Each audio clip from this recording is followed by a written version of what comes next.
आप सभी को मेरा नमस्कार। आपने मेरी पहली कहानी को जो प्यार दिया उसके लिए बहुत-बहुत आभार। आज मैं आपके सामने जो कहानी सुना रही हूँ वो मेरे दिल के बहुत करीब है, क्योंकि अक्सर बच्चे जब मेरे पास आते हैं वो अपनी प्रॉब्लम लेके कि मैडम हम नहीं पढ़ पा रहे हैं क्योंकि हमें ऐसा माहौल नहीं मिल रहा है, ऐसी सिचुएशन नहीं है हमारी। तो मैं उन्हें ये कहानी सुनाती हूँ ताकि वो थोड़ा मोटिवेट हो सकें, और उम्मीद करती हूँ कि आपको भी पसंद आएगी और आप अपने बच्चों को सुनाएँगे। एक टूरिस्ट है, वो एक गाँव में आता है और वो उसको गाँव बहुत पसंद आता है, तो वो गाँव में रुक जाता है 2-4 दिन के लिए। जब वो गाँव में घूम रहा होता है, तो उसे एक शराबी दिखता है जो बहुत गाली-गलौज कर रहा है, लोगों को पत्थर मार रहा है, नाली में पड़ा हुआ है, तो उसे बड़ा अजीब-सा लगता है। दूसरे दिन वो फिर गाँव में घूमने जाता है, थोड़ा आगे जाता है तो उसे एक बड़ा-सा हॉस्पिटल दिखता है। हॉस्पिटल में मरीज़ों की लाइन लगी हुई है और मरीज़ कुछ ना कुछ सामान अपने घर से डॉक्टर के लिए लाए हुए हैं और डॉक्टर को बहुत दुआएँ दे रहे हैं, तो उसे बड़ी खुशी होती है। तो लोगों से, गाँव वालों से पूछता है कि यार ये डॉक्टर कौन है जिसे तुम इतना पसंद करते हो? तो गाँव वाले कहते हैं कि ये डॉक्टर ना वही हैं जो आपने कल शराबी देखा था ना, तो उनके भाई हैं।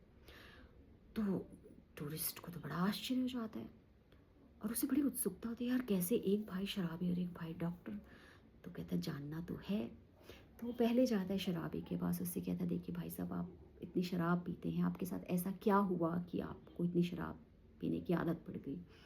तो कहता है देखो, जब मैं छोटा था तो मेरे पापा जो है मुझे बहुत शराब पी के आते थे और वो अक्सर आते थे तो गाली गलौज करते थे, मेरी माँ को मारते थे, हमें घर से बाहर निकाल देते थे, कई रात रात हम घर से बाहर भी रहे। तो ऐसी ऐसे माहौल में मैं पला बड़ा हूँ, तो आप मुझसे क्या उम्मीद करते हो, मैं क्या बन सकता हूँ?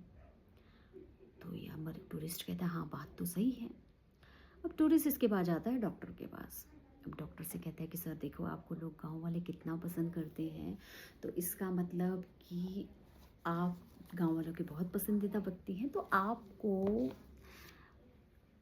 कहाँ से प्रेरणा मिली कि आपको डॉक्टर बनना है?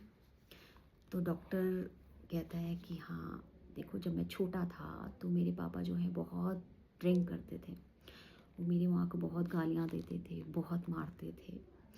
तो उसी समय मैंने प्रण लिया कि मैं जो है, मैं ऐसा जीवन नहीं जीऊँगा। मैं उस चीज़ को कभी हाथ नहीं लगाऊँगा जिसने मेरा बचपन ख़त्म कर दिया। मेरे पापा ने जो हमें ज़िंदगी दी है, मैं उससे लाख गुना बेहतर ज़िंदगी अपने बच्चों को दूँगा।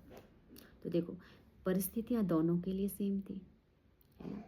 लेकिन दोनों उस परिस्थिति से अपने-अपने तरीके से निपटे। एक को लगा कि बस यही जीवन है और दूसरे को लगा कि नहीं, मुझे ऐसी ज़िंदगी नहीं चाहिए। तो कहानी का सार ये है कि परिस्थिति कैसी भी हो, ये हम पर निर्भर करता है कि हम उससे कैसे उभरते हैं, है ना? परिस्थिति हमें बदलनी है कैसे? अपना नज़रिया बदल के। धन्यवाद।